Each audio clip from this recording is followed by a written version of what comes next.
नमस्कार. स्वादिष्ट रेसिपीजमध्ये आज आपण बनवणार आहोत पपई रवा बर्फी. त्यासाठी मी घेतलेल्या आहेत 1 वाटी पपईच्या फोडी, अर्धी वाटी बारीक रवा, पाऊण वाटी साखर आणि अर्धा चमचा वेलची पूड. आता आपल्याला पपईच्या फोडी साखर घालून मिक्सरमध्ये बारीक वाटून घ्यायच्या आहेत. पाणी अजिबात वापरायचं नाही आहे.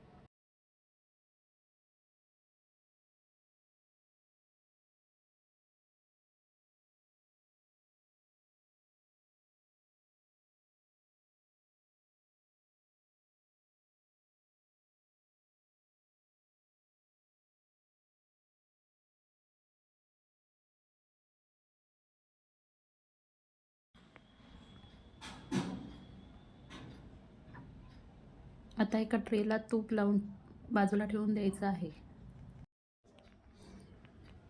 आता मी गॅसवर कढई तापायला ठेवलेली आहे. त्याच्यामध्ये 1 चमचा तूप घालून घेतलेला आहे. आता त्याच्यामध्ये जो अर्धी वाटी रवा घेतलेला होता तो घालून घेतलेला आहे. हा रवा आपल्याला जास्त भाजायचा नाही आहे. त्याचा थोडा कच्चेपणा कमी होईपर्यंतच भाजायचा आहे.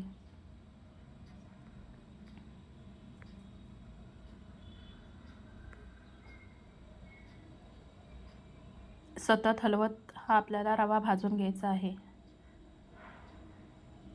आता आपल्या रव्याचा रंग थोडासा बदललेला आहे.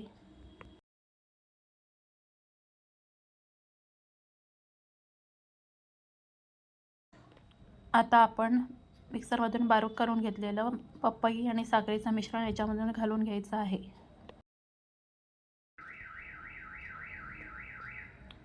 आणि ते व्यवस्थित एकजीव करायचं आहे.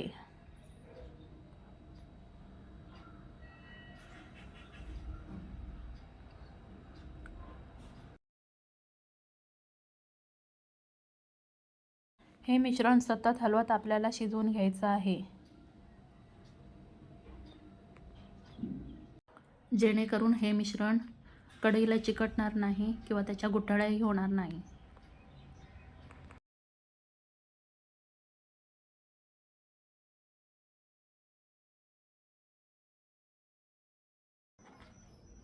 आता तुम्ही बघू शकता मिश्रण किती घट्ट होत आलेलं आहे. तसेच त्याचा रंगही थोडा बदललेला आहे.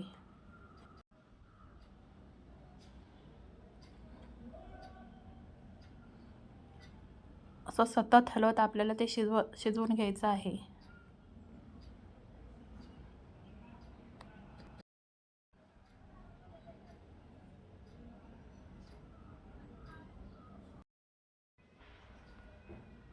आता आपल्याला याच्यामध्ये वेलची पूड घालून घ्यायची आहे व पुन्हा हे सगळं मिश्रण व्यवस्थित एकजीव करायचं आहे. आता बघा कडेनं आपलं मिश्रण सुटू लागलेलं आहे आणि त्याचा एक घट्ट गोळा बनत आलेला आहे. अजून थोडा वेळ आपण हे मिश्रण शिजवून घेऊया.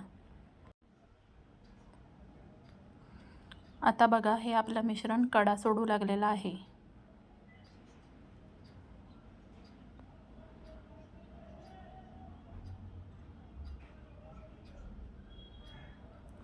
अजून थोडा वेळ आपल्याला हे शिजवून घ्यायचं आहे.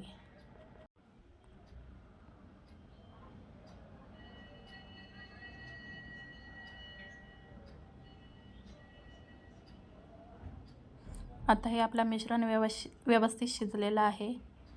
आता आपण गॅस बंद करून घ्यायचा आहे. बघा कशा व्यवस्थित कडा सुटलेल्या आहेत. आता आपण ट्रेला तूप लावून घेतलेला आहे तो ट्रे घ्यायचा आहे. त्याच्यामध्ये मिश्रण ओतून व्यवस्थित पसरवून घ्यायचं आहे.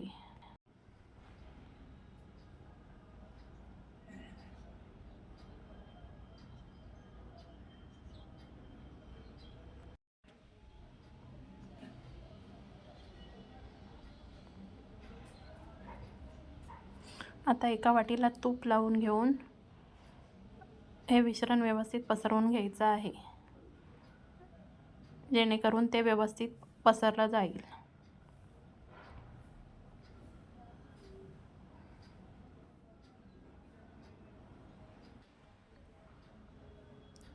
आता मी कलिंगडाच्या बिया भाजून घेतलेल्या आहेत. त्याचा वापर सजावटीसाठी करणार आहे. त्यासाठी या बिया या बर्फीवर आपण पसरून घ्यायच्या आहेत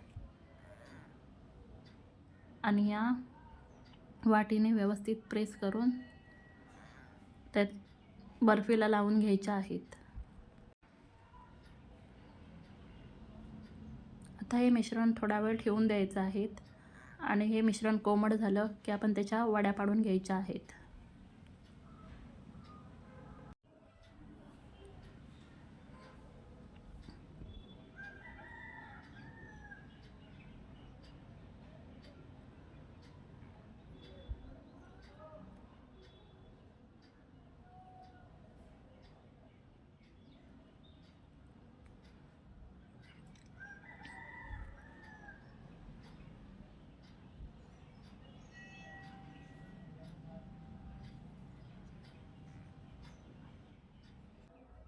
आता आपली पपई रवा बर्फी तयार झालेली आहे.